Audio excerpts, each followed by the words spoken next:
This is Eli Littman coming to you live and virtual recording for our Zoomposium on with the Sepulveda Transit Corridor Partners on our Sepulveda Pass series.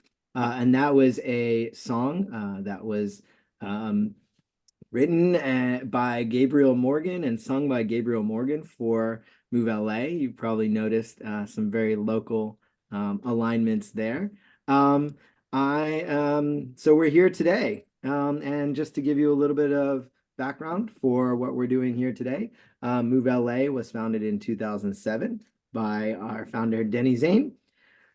And we built the original coalition of business, labor, and environmental organizations and many more, and worked with Mayor Antonio Villaraigosa in 2008 to pass Measure R, the first half-cent sales tax in Los Angeles. And people thought, well, we've always talked about how we need to connect the Westside with the San Fernando Valley, and how are we going to do that, and how are we going to fund that?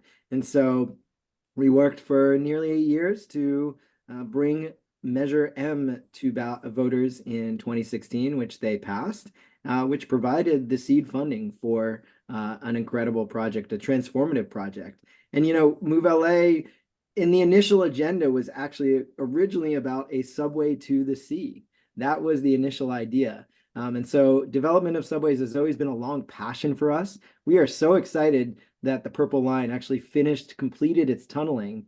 And not only has it finished its tunneling, we should expect to see a couple of those stations up to La Cienega, I believe, opened in 2025. We're going to have new stations at LAX open in 25.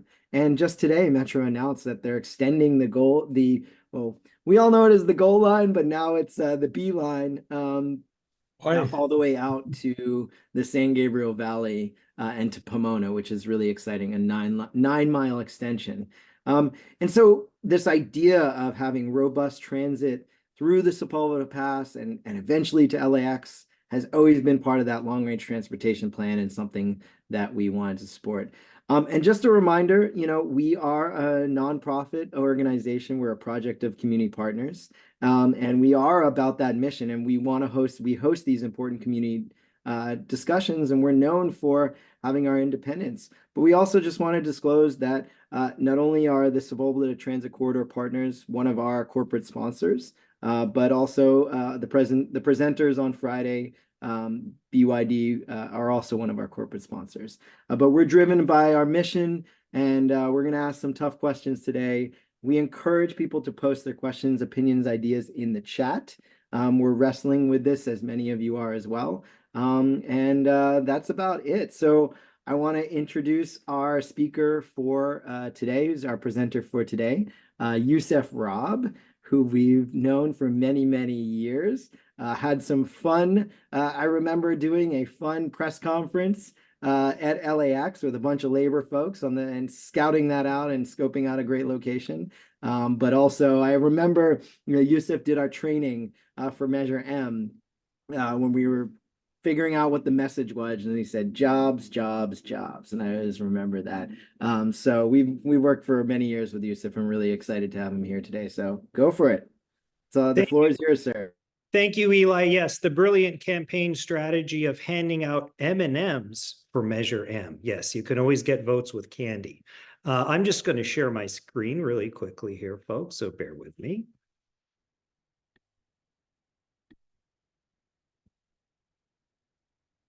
Sorry about that. Just give me 1 second just to share.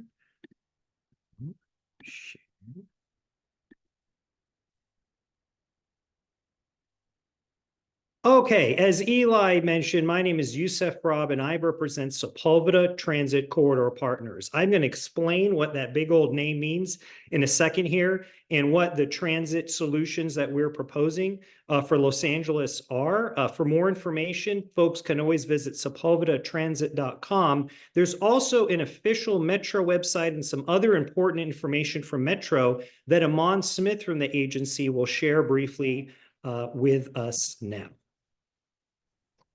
Thank you, Youssef. And as Youssef mentioned, I am here on behalf of Metro. Before Yusuf gives this presentation, I am required by Metro to read this disclaimer. You see it here in front of you, and I'll read it briefly. Because Metro has not completed a SQL review, the information contained herein does not constitute or evidence an approval by Metro of or commitment of Metro to any action for which prior environmental review is required under CEQA, and that's the California Environmental Quality Act. Metro retains the absolute sole discretion to make decisions under CEQA, which discretion includes, without limitation, 1, deciding not to proceed with the project known as a no-build alternative, and 2, deciding to approve the project. There will be no approval or commitment by Metro regarding the development of the project unless and until Metro, as a lead agency, and based upon information resulting from the CEQA environmental review process, considers the impacts of the project. This is not the official website for the project, but the official website for the project, as Yusuf mentioned, is Metro. You can go to Metro's website, metro.net /project, and there is a Sepulveda Corridor project, and you should be able to get information from that site. Thank you. No, thank you. And I just want to also remind folks that Move LA is not Metro too. Sometimes we get confused. I don't know why, but just wanted to clarify that. The M in your logo, Eli, stands for move. That's right. Okay. So as was mentioned, there is a no-build option for this project that Metro's considering, and they're considering a host of alternatives, some of which you'll be briefed on, my understanding, in a couple of days here. We are here, Sepulveda Transit Corridor Partners, to talk about alternatives 4 and 5. Before I get into that, though, I just want to take a step back and explain why we're dealing actually with 6 alternatives and a no-build alternative. As folks are probably aware, traditionally what transit agencies do is fully design and engineer a project, right? Here's a route, here's rolling stock, here's, how many tons of concrete it'll take, here's a blueprint. And they go to contractors and say, well, how much will I have to pay you to do this? And then they make a bidding process and they judge on value and they say, you know what, we're going to hire Acme Construction to develop this project. Metro did things a little bit differently here. It's what's known as a project development agreement process. And so what Metro did is they identified a problem. This highlighted portion that you might see on this map, it's a little bit brighter. They said, hey, this is the Sepulveda Transit Corridor, right? This is an area where we think we might need some transit improvement, right? As folks probably know, that is a geographically restricted area, right? You have mountains there. And through that mountain pass is the 405 freeway, right? That is the route and pretty much the sole massive route through that corridor. There's also some canyon roads, which people, especially in the rain, don't like driving over so much, okay? So Metro said, gee whiz, hey, Marketplace, instead of giving you a blueprint, what would you suggest as a solution for this transit corridor to connect the Westside and the San Fernando Valley? And so Sepulveda Transit Corridor Partners said, you know what? We think that the ideal solution is a heavy rail line that runs along this route, okay? And roughly speaking, and we'll get to this in more detail, the northern terminus there is the existing Metrolink station, Amtrak station, right, in Van Nuys. The bulk of the longitude on this pink line you see on your screen, right, longitude meaning just going up and down, that's Sepulveda Boulevard there where it's straight, okay? So essentially longitudinally, it's Sepulveda Boulevard, and the southern terminus is at the Expo line, okay? And the difference between alternatives 4 and 5, they're both heavy rail. Alternative 4 would be above ground in the San Fernando Valley portion, roughly until Ventura Boulevard, that line you see there kind of in the middle of your screen before the hills, okay? By above ground, I don't mean light rail in the middle of the street. This would be on elevated platforms. Not exactly, but think about the skyways you see that are carrying the people mover into LAX, okay? So elevated off the road. And then subway through the west side, okay? And the reason for that split is at Ventura Boulevard and the 101, if you think about the San Fernando Valley, that's where the mountain starts, right? And so engineering-wise, we felt, look, we have to go underground through the west side no matter what because of that. Alternative 5 is fully underground, okay? It's a subway line. It does pop out right at the northern terminus because that existing Amtrak and Metrolink line that I mentioned is above ground. But for all intents and purposes, that's a full subway line.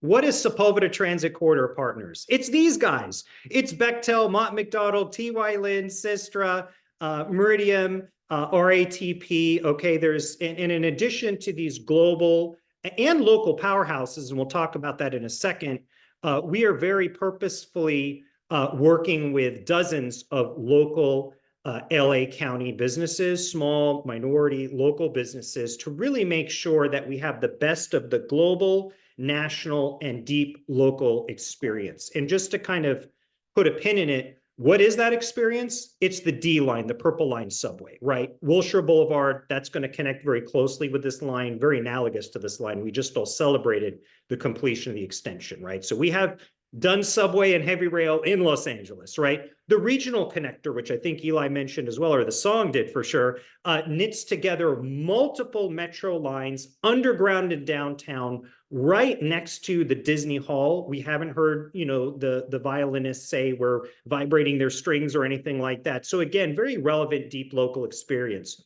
The Paris Metro, we'll talk about this later, but we propose the use of automated train technology. That's not peopleless, it is automated. It sounds very modern and innovative, and it is, but it has been used for decades, notably on the Paris Metro. One of our partners operates Paris Metro Line 14 that uses this technology, so we have experience there. And the Elizabeth Line in London, that just opened last summer, 40 miles subway underneath the heart of London. And the king has not complained about his teacups falling off of his cabinets yet. So just to give you an idea of who Sepulveda Transit Corridor Partners are. I'm going to kind of rush through this part a little bit. But again, we talked a little bit earlier, Metro identified challenges, right? We know there's a natural barrier in the Sepulveda Pass. We know there's a lot of people in the valley. We know there's a lot of people in the Westside, right, that need to get around better, right? The goals for this project are to improve mobility, improve equity and accessibility, support economic development, protect the environment, okay, minimize risk, and be cost effective. And we believe that all of this comes down to ridership, okay? And we designed this proposal based around that North Star, that if what you want out of this line is more cars off the road, that's tied to ridership. If you want fewer emissions into the air, that's tied to ridership. If you want more people to use transit, that's tied to ridership. If you want more people being able to live closer to where they work or work closer to where they live, or be able to just do what they want, or get to their grandma's house or whatever it is, it's all about ridership. And that's how we designed this line. And now I'll just kind of take you through it. So again, the northern terminus, Van Nuys Metrolink, and the future East San Fernando Valley line, as well as buses, all come together at that station. So how do you encourage ridership? Well, connectivity is key. Okay, connectivity is key. You have to have other lines feeding into it. And this, we really believe, will be a regional solution, right? We know that people from the Antelope Valley, right, and from the Santa Clarita Valley, do come into LA, right, and then take the 405 South or other freeways into Los Angeles, or they take Metrolink into Los Angeles. It might be looking for better connections. So we're going to have Metrolink, Amtrak, East San Fernando line, buses all feeding into the northern terminus of this station. Heading south down Sepulveda, you have a stop at Sherman Way. Further south down Sepulveda, you intersect with the G line, right? That's the orange line, right? And we know the orange line connects with the red line, right, to the east. So again, feeding into that broader metro network, okay? Then heading south to Ventura Boulevard, right? Sherman Oaks Galleria, stores, restaurants. This is an economic destination. It's a social destination. We believe a lot of riders will be utilizing this station. Again, notably, our stations are purposely located to connect with the existing and future metro network, as well as to be where people want to be, where people have to be, where shopping is, where dining is, where movie is, right? Again, convenience is key. We know from years and decades of research and personal experience that, the farther away a station is from where people are, the less ridership there is. We're right in the heart there. Then proceeding south, a station in the heart of the UCLA campus. I'll show an image of where that is shortly, but right in the heart of the UCLA campus. Then heading short to Wilshire Boulevard. We all know what Wilshire Boulevard looks like there in Westwood, very busy. You have the entertainment of the Westwood Village. You have the skyscrapers and the museums. And you have the D line and the purple line, right? Which is going to, again, bring in people from points east and points west. Then down to Sepulveda and Santa Monica, right? That's, close to the Sawtelle little Japan area, restaurants. There's the huge office buildings there. And then the southern terminus at the E-Expo line, again, feeding in from Santa Monica all the way to downtown. So very connected, very close to employment centers, et cetera. Again, we think with ridership, you have to be convenient where people want to be, and you have to be connected to the system. Again, connected to all these lines and networks. The UCLA stop, just to put a pin in it, down there at the left is a rendering of what the underground station will look there. For those of you familiar with UCLA, this is where the Luskin Center is. This is what's known as Gateway Plaza. It's a current transit drop-off for buses. Bruin Walk is just to the north of that. So again, we want to make this as convenient as possible. If this station is approved, the projections are that this will be the busiest non-transfer station in the metro network. And that's because UCLA not only has a lot of students, has a lot of basketball games and events, but remember, it has a medical center, right? It has faculty, it has staff. It is actually the #3 employer in Los Angeles County. So we feel it's very critical to have for ridership, to have as convenient a stop as possible at UCLA. What else drives ridership? Well, people want to get where they want to go fast, okay? These are Metro's projections for the various alternatives, okay? And if you look there at the far right, current travel times peak from the Van Nuys Metrolink station to the Expo line, 100 minutes, okay? We all know in parlance, it's terrible, it's horrible, okay? If you look at alternatives 4 and 5 here, end to end of that map I just showed you, 19 minutes and 20 minutes. I can't explain why there's a minute difference there, but there is, but call it 20 minutes, okay, end to end. That's a game changer for Los Angeles. And you can see here that our alternatives stack pretty favorably against others. I'm not here to talk about alternative 6. I will just describe it as longitudinally going down Van Nuys Boulevard and down to Bundy. It's heavy rail. It uses existing metro rolling stock as proposed. It's not automated, and it has one fewer station in the valley. So just to kind of explain that, and we know the monorails are 1, 2, and 3, and they're going to be showing up later in the week. So again, very competitive, very fast. If you can think about getting from Van Nuys to Sepulveda and Santa Monica Boulevard and the E-line in 20 minutes at peak times, very competitive. That's going to attract people to use it. Sorry, there we go. People want to, and here's just another example of this, the time between stations, okay? And as you can see, it's, about 2 minutes between each of those stops I described. The biggest gap, 6.5 minutes between Sepulveda and Ventura and the UCLA campus. Think about getting from the Sherman Oaks Galleria to the heart of the UCLA campus and bopping over to Westwood for a movie in 6.5 minutes, okay? Think about having dinner in Westwood and shooting over on the train 6.5 minutes up to the Galleria to have dessert or whatever it is, okay? This is a game changer. We're all Angelinos here. We know that, when you organize your life, right, you're going to spend your day in Sherman Oaks, or you're going to spend your evening in Westwood. Rarely is there a scenario under which, yeah, let's go see a movie in Westwood and go have dinner in Sherman Oaks. 6.5 minutes, we think, is a huge game changer. We think this will drive ridership. People don't want to wait for the train, okay? As proposed, we would operate at peak times, trains arriving every 2.5 minutes, okay? People don't want to wait for the trains. This means if you miss the train, another one's coming. And we think that'll improve convenience. It'll attract people. It'll drive ridership. We can surge up to run these trains every 90 seconds. So if a basketball game, all kind of comes out at once, a Poly Pavilion or something like that, and we need to surge, we can surge up to 90 seconds. We think people don't like waiting too long for the train. This will get them on it. And that's reflected in Metro's boardings estimates, okay? Alternatives 4 and 5, as you can see, they're the highest ones here, compare very favorably to the other alternatives, right?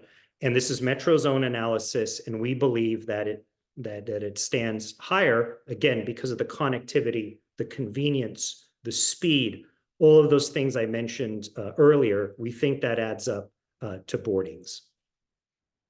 Another way to look at it that kind of validates what I was saying, if you look at alternatives 4 and 5, you can see the larger numbers at the Van Nuys Metrolink station. A lot of other, right, transit connecting into that, right? If you look at the G line, that's a little higher. Again, you have a connection. Look at UCLA, right? Very high. Look at the D line, that's the highest, right? So again, just kind of another illustration. Overall, and this graphic here, if you look at the right at the blue, there's different shades, but it's hard to see. Let's just say this applies to the project in general, okay? But again, you saw the boardings and the speeds differences of all alternatives. On the left-hand side, the yellow dot is the Van Nuys Metrolink station.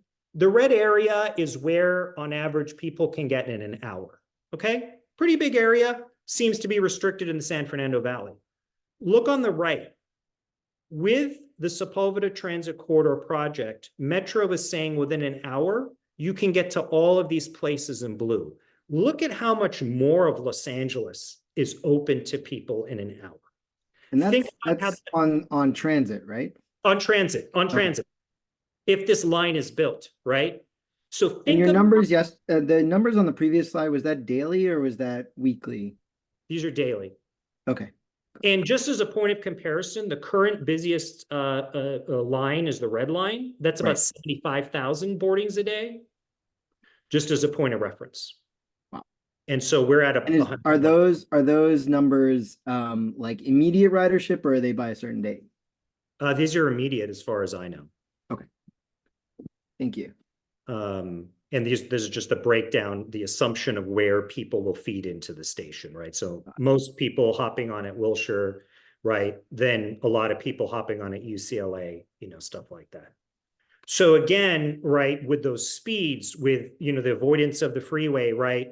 All these people in the valley in Van Nuys can now get to that huge area in the west side, even extending farther east into mid-city, right?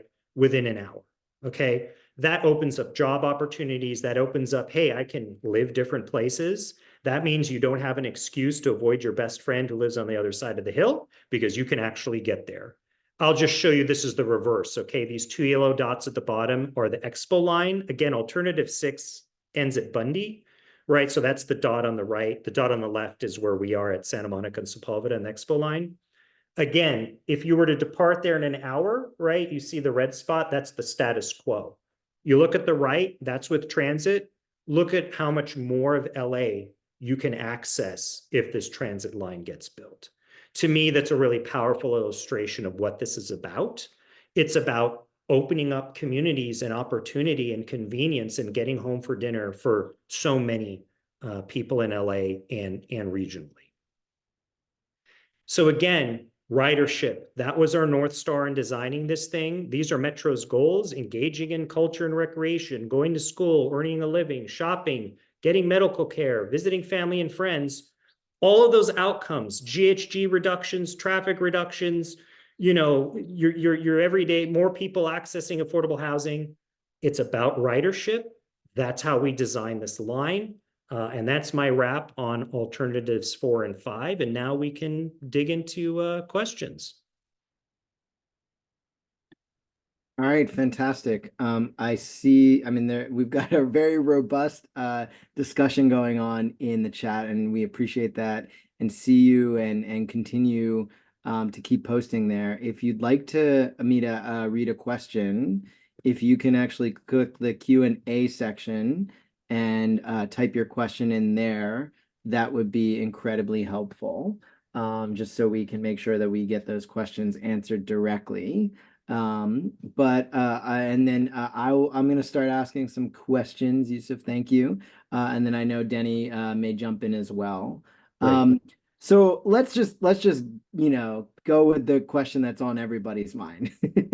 Why should the public prefer your subway proposal over the heavy rail proposal over the SkyRail, LA SkyRail Express proposal? What are the key operating advantages of a heavy rail over a monorail proposal? And what can be done to enhance the actual experience of riders like myself? who ride transit almost every day with this proposal with heavy rail versus monorail. Sure. So I just want to say both because I'm a classy guy and because of the way Metro has set up this process, I will not speak to the monorail. I will just speak positively and factually about our alternatives. Okay. Love it. The slides you saw from Metro, I'll just say a few things, right? Just a reminder, more ridership, faster speeds. That is a positive attribute of our line, right? Every 2.5 minutes, every 90 seconds when needed. Connections, close connections to communities and employment centers in UCLA, right? Convenient connections to other transit lines, right? More ridership, more speed. Those are advantages, right? I think we're not adjacent to a freeway corridor, right? Which is, we think, we're close in the communities, right? So those, I think, are very key advantages of our project. Again, the outcomes that Metro seeks, which we think Angelenos seek, right, depend on whether people will use this thing. And according to the projections that Metro has put out, more people will use our proposal. And we think that our proposal achieves that, again, through the connectivity, through the speed, and the convenience, right? Got it. And as a rider, Eli, yeah, again, you won't have to wait, right? You're going to wait 2.5 minutes for a train, right? That's not bad. You're going to get from Van Nuys to the Expo line, or in 20 minutes. You're going to get from Sherman Oaks to UCLA in 6.5 minutes. That is what you will see, and that those compare very favorably, I think, to existing Metro lines and actually other transit lines all across the country. Awesome. That's very helpful. When we were handing out M&Ms for Measure M, people said, yeah, I'll vote for it, but I'm never going to see the Sepulveda Pass project in my lifetime. I'll be dead, right? Was what many people quipped. So that begs the question, how long is this going to take you to construct this? Say, you get approval, on the EIR and you're chosen, December 2024. What can we expect for timing on a project of this size and scope? Yeah, so I want to be clear. Metro is working on a newer timeline for this project, right? And so I can't comment on that. What I can say is previously, okay, it was publicly stated by Metro that this project would be complete. By the way, for any of the alternatives, between 2033 and 2035. So that date is probably going to change, but that's still within the realm of my lifetime, right? So I can't sit here and say it's 7 years or 4 years or 3.5 years. It's not a 20-year construction horizon. It's not a 40-year construction horizon, right? So again, the original estimate for Metro is, hey, if this thing is authorized in late 2024, let's say, right, it'll be done 33 to 35, right? But again, that's going to move, but just to give people an idea. And again, because of the PDA process, right, again, this isn't fully engineered and designed yet, and so we have all those answers, right? It's evolving, right? Metro just released those ridership studies, within the last few months, right? Because again, they said, okay, we're going to work with the company doing the 3 monorail. We're going to work with you guys on the 2 heavy rail, and we're going to now do those studies and analyses. Got it. But long story short, Eli, I hope we're still alive, within a decade. Right? Well, and this also begs the other question, this is phase 1, right? And we don't talk a lot about phase 2. Yes. Phase 2, is much further down the line for sure, understandably.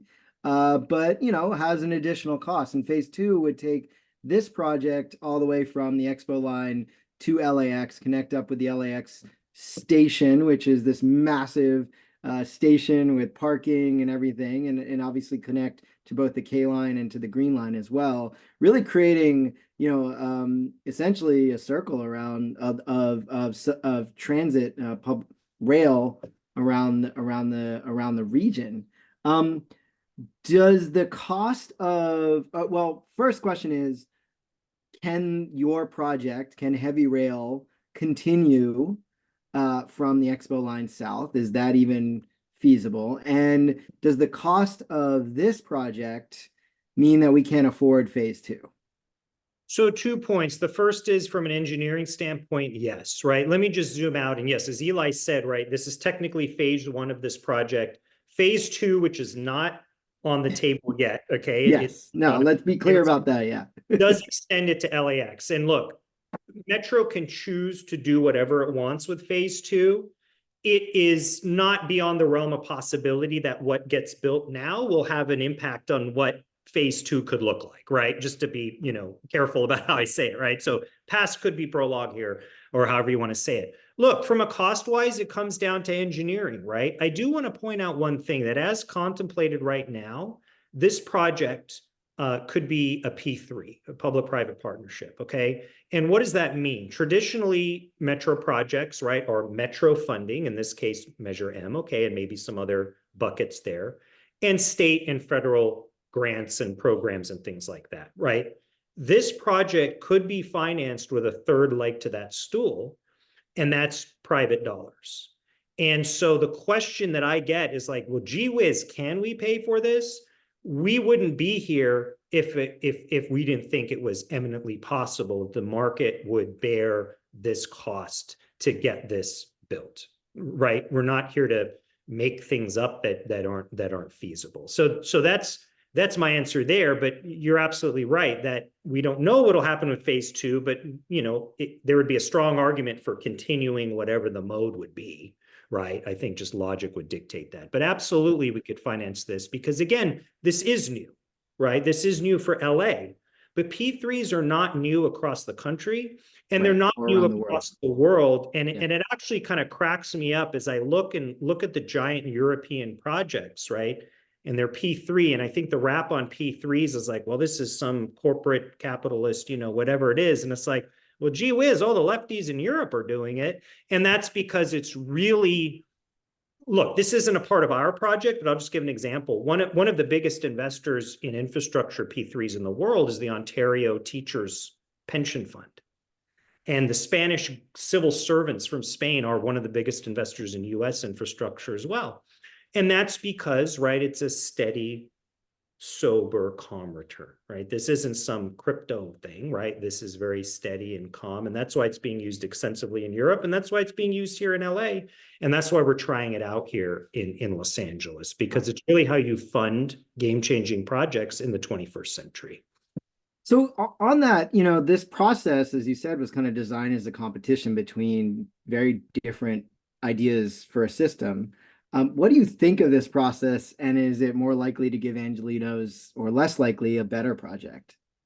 Well, I think it's likely to give Angelenos a better project, right? I mean, the whole idea here, and by the way, Metro, in assessing everything, at the end of the day, they can choose to do exactly what one person proposed. They can mix and match. They can say, you know what, we like what you guys designed for alternative 5, but we're going to hire Eli to build it. Like they retain the control to analyze and mix and match, right? And what we are having here is deep investigation into several modes, several options. We think that's a better product, perhaps, than just prescribing something, right? And look, if you think about the biggest challenges we have in Los Angeles, the Sepulveda Pass from a transportation standpoint is the mothership. And so I believe it's important and it's praiseful that Metro decided to do it this way, because we do need all hands on deck. We need people from all over the country, all over LA, and all over the world saying, how can we crack that code? Because it's geographically constricted, it's population dense. You have some of the wealthiest areas in Los Angeles and some of the most underserved communities in Los Angeles, right? And you have regional connectivity. Again, you have folks from, Lancaster shooting down the 405 to get to their jobs on the West Side, right? So you have a lot going on here, and we think this process will result in the best possible project because you have just such robust debate like we are right now, and discussion and analysis and evolution, right? We know that you cannot finance or build or engineer on the status quo for a problem like this, and certainly not as the years go on in LA. The status quo just won't work. We have to change. I've got some like operations questions, and then I'm seeing a bunch of questions some that I know you can answer, some that you can't. For instance, I know you're not allowed to talk about hard costs right now. That's a Metro issue at the moment, and you probably can't talk about what the travel time would be all the way to LAX Oh, because we we have just no don't idea. know. Yeah. We haven't mapped it out. But And let Metro me is, so let me just put a pin in that. Metro will be releasing in the future, in several months, I think, but we don't know a cost estimate. So those will come, and those will come from Metro, similar to the ridership estimates, right? They will put that out there to the public. Got it. Okay, that's really helpful. So I'll ask the operation questions, and then there's some questions that I'm gonna kind of put together on housing, and some of the stations that we can kind of dive into. But let's talk about, okay, so what are the operating costs? So, there's going to be the cost of construction, and then there's the forever cost of operations. And one of the wonderful things, Denny always says this, when he was out debating Measure M, and the mayor of Beverly Hills said, well, it's going to be a forever tax. And Denny said, well, we want it forever because we're going to have to operate this system forever. We won't name who the mayor was, but you can all guess. But what are there? This is going to cost Metro a lot over time. What are there operating cost advantages of what you're proposing versus the other versus what you're proposing essentially? Well, look, I mean, I think the operating costs, right, or nothing that we haven't seen before. Again, the Paris Metro is running automated rail right now. They're running automated rail all RATP, our operations or rail operations partner, is working on 14 transit systems across the country right now, right? Those cost estimates haven't been estimated or anything like that. But look, we know how to operate heavy rail trains. And we've been operating the Red Line. The Red Line is not automated rail, but it's heavy rail, right? And actually, one could argue it might incur different costs, but we can get into that. But the point is, there's nothing crazy about the operational costs of what we're proposing, right? It's a heavy rail line. Now, the difference is automated technology allows you to run trains closer together, okay? And allows you to increase speeds, okay? Now, one could say, okay, well, then you don't have to have anyone working on the train, and maybe you save money that way. That is an operations plan that Metro will come up with the operator, which could be us, could be someone else in the future. Our vision right now is not to have people as trains, but we would have people who wouldn't have to stay in the locked cabinet, but could help observe, report, help people get around and things like that. So I don't know how to answer that question overall, but look, Yeah. I mean, heavy rail costs that we're the line we are proposing isn't something that it's like, well, watch out because there's this one expensive thing there. Yeah. Well, It is what it maybe is. let me make it May more I? specific. So Metro is Yeah, I think that's Daria from our team chiming in there. Daria, do you okay. want to Well, answer that? maybe let me make my Oh question a yeah, little bit more okay. targeted. So Metro is developing a third option that does have a live operator. And so I'm wondering, like, if required, could your project have a live operator? And more specifically, like to customer service, right? I mean, there's a lot of concern right now about safety and security for passengers, particularly on the Red Line subway, which is a real challenge. There's a lot of concern about the end of line, right? What happens at the end of line? Are there any sort of things that you're considering in your proposal and your design that is thinking about those challenges and how to overcome them in terms of, cleanliness and any advantages to having an automated system or disadvantages, frankly, on that quality of life issue? So I'll just chime in real fast and then turn it over to Daria. Yeah.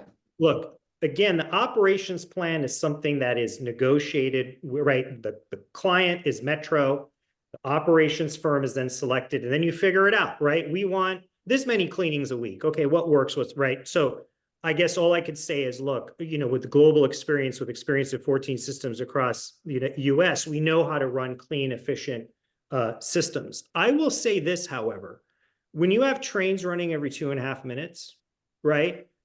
That is a far different experience for the rider and for the station than when you have large gaps, right? So that is a big change, perhaps from the status quo that's going on in Metro or other systems where you have these dead zones. Okay, so we think frequency is actually a key game changer in terms of safety, security, comfort, convenience, all of those things. Okay. The second thing, when you do talk about operations, again, it's TBD, right? We can clean it every hour if that's what needs to be done.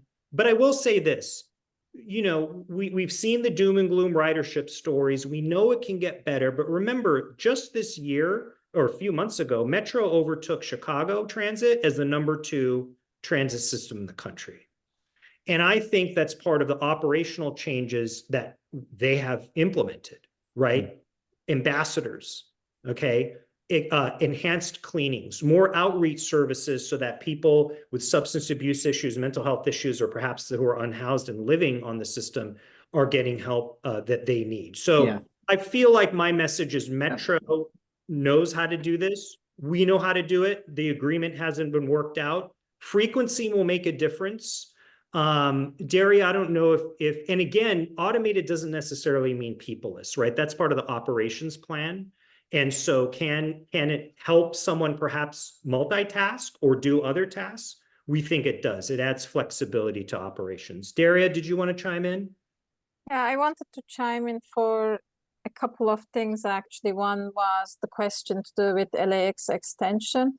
I just want to confirm that as it is now, our line is going to be future-proofed. So our infrastructure, which includes the facilities like stations, the maintenance and storage facility, will all be designed and built with the extension to LAX in mind. So when Metro goes ahead with phase 2, our line will still stay operational. There won't be any construction work, you know, getting done in the existing line. The operations won't be disrupted. So it will be an easy extension to LAX. The second one, again, Yusuf explained it very well. So our headways for the weekdays, it varies between 2.5 and 6 minutes. And the weekend, it's 4 to 8 minutes.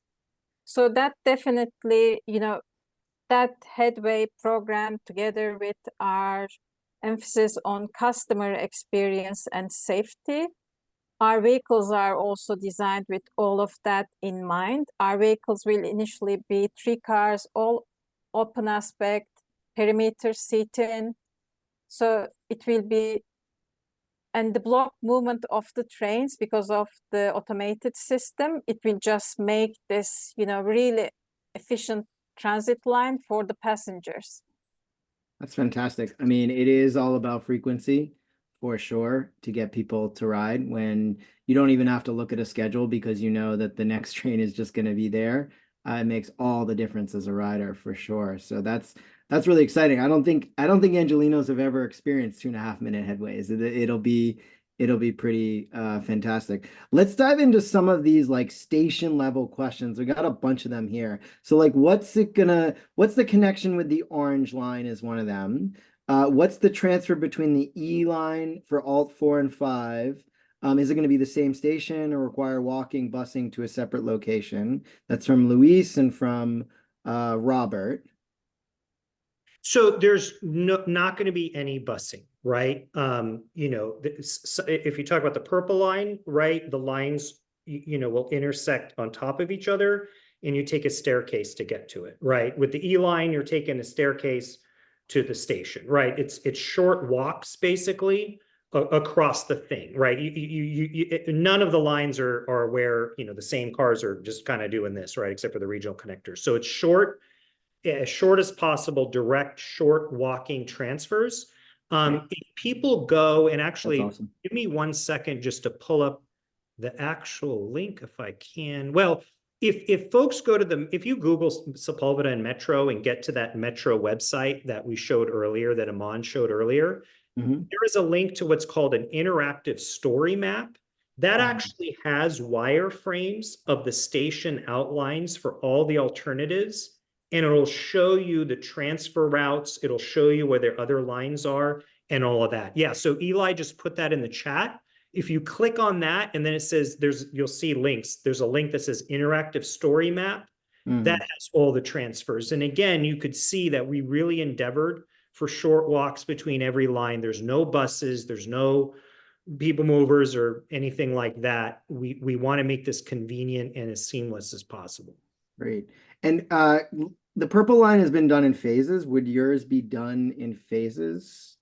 No. Well, it could be, but one scenario that's on the map right now is that this would be single bore tunnel. And we would, in construction, have two boring machines, one in the valley and one in the west side. If it's the underground, Each other. moving in parallel. Actually, I don't think they would go like this. It would be more like this. If you can see my hands, this sophisticated engineering talk here. And then above ground and below it would essentially, it wouldn't be broken into phases, but Metro could alter the construction plan, right? We can do it in any way. But Okay. we're thinking of this more of we're building the whole thing. But it could be opened in phases if that was what Metro and we decided was the best way to do it. It could. Yeah.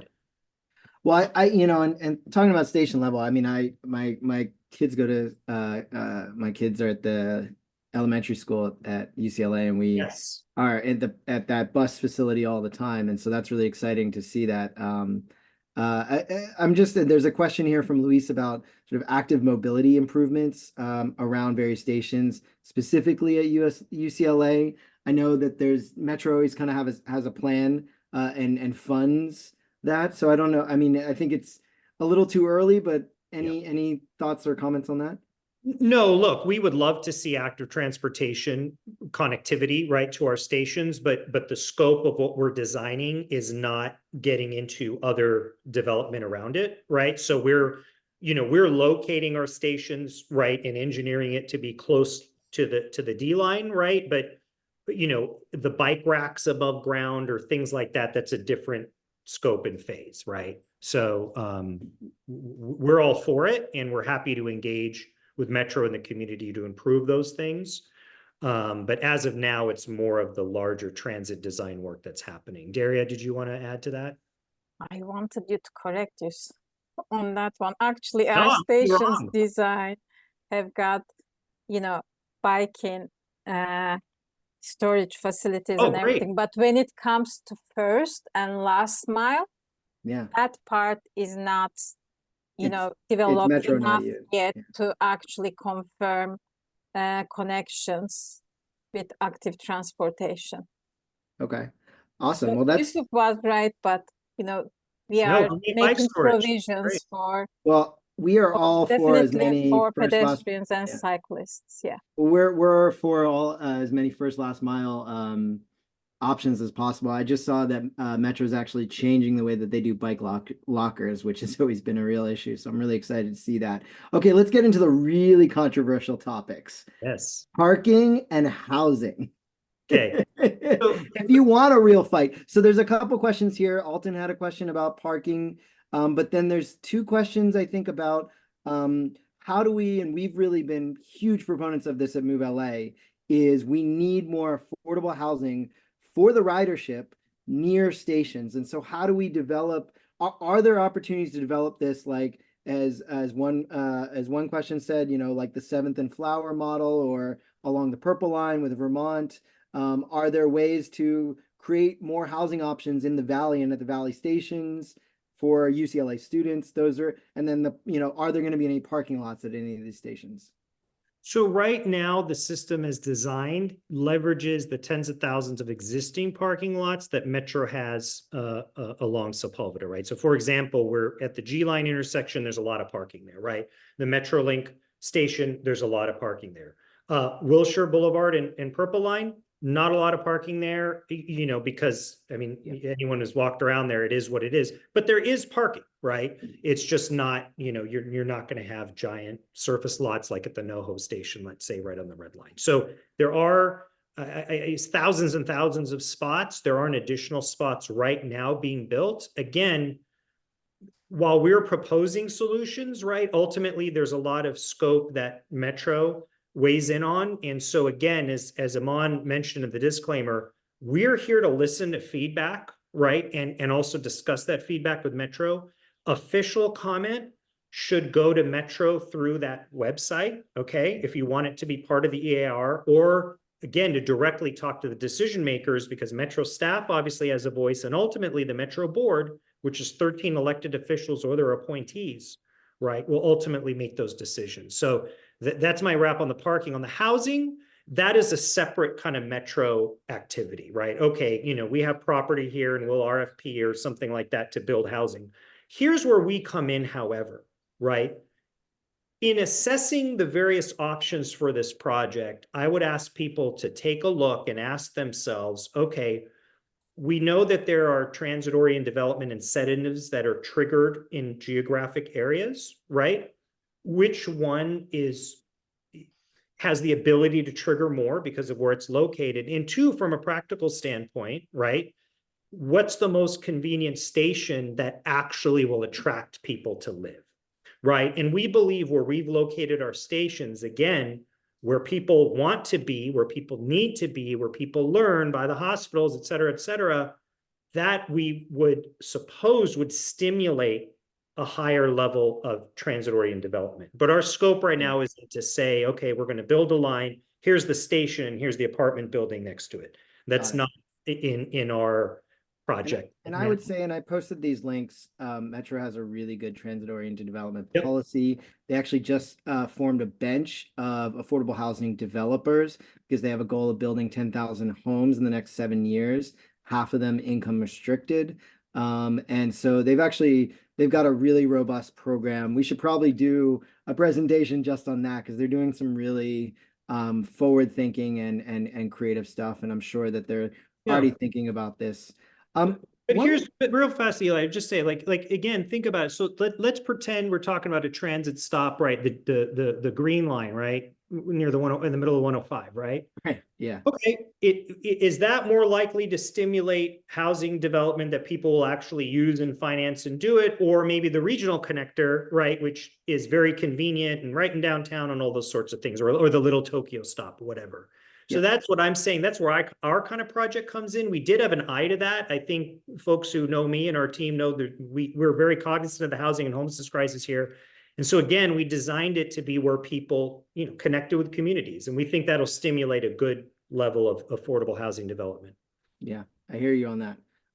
We have about 4 minutes left. Denny, did you have any questions? Because I have one more that I had here from the chat that I wanted to do. First of all, I want to say, Eli, I think you've been masterful at covering the terrain here with your questions. It's been a very good discussion. The questions that I have, I'm not sure I can get answers to if I understand it correctly, which have to do with comparing the two options to their cost and timeline. And from what I hear, you're saying that we should expect from Metro to hear more from that, because obviously when I say cost, I'm really talking public cost, because that's what we have control of. And although I think it's a wonderful option to consider bringing a private investment as well. But so I'm looking forward to having Metro clarify those issues for us, because that really could be, a deciding factor in people's minds about preferred choices, along with things like, performance and experience. I was going to ask you, and this might seem like a lightweight question in some ways, but it's a long tunnel. So what are we doing for people's rider experience to make sure that that's as positive a possible experience as possible? Sure. Daria, well, first of all, right, when the rubber hits the road, we think for positivity and ridership, right? Convenient access, right? Again, so station locations we think are key. We think the frequency is key. We think the speed is key.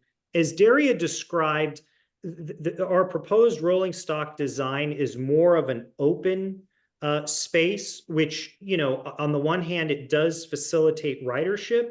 On the other hand, it's a little different than sitting in the rows on the school bus, right? That's a little bit of what's going on. High design stations, again, you're going to be going, to and from the stations max 6.5 minute gap, right? Usually it's going to be 1.5 to 2 minutes, right? And our stations are going to be pretty and nice and reflect the community and things like that. But again, we think at the end of the day, people want to get where they want to go fast. They want to not wait for the train, and they want a nice, smooth ride. And we think again, the frequency, the short times between stations, you're not going to be in a black hole for 20 minutes, right? I guess is what I'm saying. Where would you actually get the rolling stock from? Because, you know, obviously these are going to be different than the E and the B line, the B line. They're going to be different, I'm assuming, from the B and the D line subways. And we had a real issue actually with the new subway cars for B and D. There was only one company that bid on it, really. Is that a concern, or it would be a different rolling stock, correct? Or Well, it'd be a different rolling stock. Daria, do you want to weigh in on what we can and cannot say about that? I'm just going to add that, as Yusuf explained, so this project is a pre-development agreement for us. So we are bringing in our team the operation and maintenance provider, our ATP, like Yusuf has mentioned, and we've also got a rolling stock supplier and a system supplier who are providing early advisory services for now. And that's going to be added to our website shortly. So we'll get back to you with names. But we've been doing market sounding since phase 1, since the end of 2021.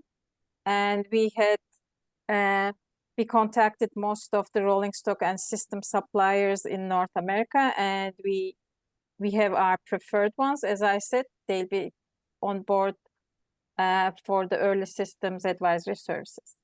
well, that's fantastic to hear, because frankly, like nothing about this project. The Expo line couldn't run enough trains when it opened because we literally did not have the rolling stock kind of planned out, and it took almost a year for them to run 3 cars. So yeah, it's really important. These operation questions are really important too. Well, you guys have been great. Thank you so much for your time. I really appreciate it. I want to just remind folks that this is part of our series. So we will have the LA SkyRail Express present on April 12th, also at noon. You can register for that one and get the link to this free public forum that we're doing, community forum, using the QR code. Or you can just go to our website, movela.org. And that's it. I hope we got to as many questions as we could. I know we didn't get to them all, but really appreciate your time. And I thought this was I learned a ton. And I'm just so excited about this project, putting something high quality transit through the Sepulveda Pass, because I've driven it through it way too many times. All right, well, thank you everyone, and that ends today's webinar. Thank you, everybody. Thank you.